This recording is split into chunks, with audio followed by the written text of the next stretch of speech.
Hi, welcome to this explainer video on how to create a supplier record in Khaos Control Cloud. We're already logged into the application, so without further ado, let's crack on. Suppliers are created and maintained in the same screen as customers, which is the company screen. So if we click into here, first thing we're going to do is create our new supplier record. So we're going to use the new company button at the top. It's going to ask us to prompt that we're sure. We say yes, we are. And we're going to put our details in. So Khaos Control Cloud will automatically give you a code for your supplier by default. If you've got your own coding structure, just overwrite it. We need to give our supplier a name. So in this case, I'm going to be very unoriginal. My name's Andy. We'll put that in there. We may have a reference from the supplier for how they refer to us. So supplier we're dealing with, call us ATS1. Next up, we need to make sure we give our supplier a company class. So this lets us kind of categorize our supplier. You may have multiple company classes for your supplier. In our test system, we've got one. So we're going to set that to supplier, and then we're going to set a company status. This is optional. You can define the company statuses yourself in system data. This company record's active, so we're just going to define that. The last thing we need to do on this screen is to set the supplier option. So in the options, third one down, green that. That tells Khaos Control Cloud that rather than being a customer by default, this company record is a supplier.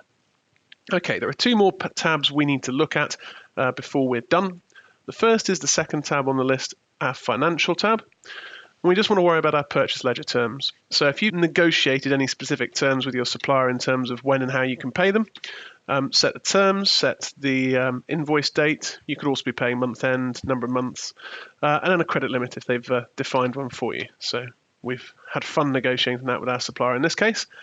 Last but not least, we need to set our address and contact information for the supplier. So fortunately, that's the next tab along. The system knows we're going to have to create an address before we can save the record, so it's already populated the grid for us, and we just need to put our address in. We'll put something nice and generic. I apologize for any typos on the way through.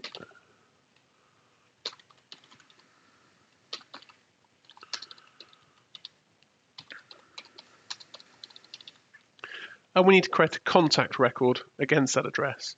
So I've only got one address, so that's highlighted, that's all good. You need to click on the new item button for the contact section, drops our screen down slightly, and we'll be very unoriginal again in terms of who we're dealing with at our supplier.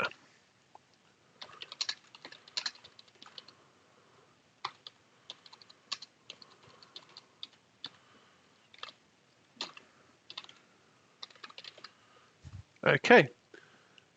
We're going to save the company record, and we're done. We've got Andy's test supplier set up in the database. If we wanted to find this supplier record, we can open the company screen. So the first thing we do is use the filter at the top to search suppliers. So we turn that green. You can see that Andy's test supplier, mainly because we haven't changed the code, is right at the top of the screen. We can double click in and load up our company record. And there we go.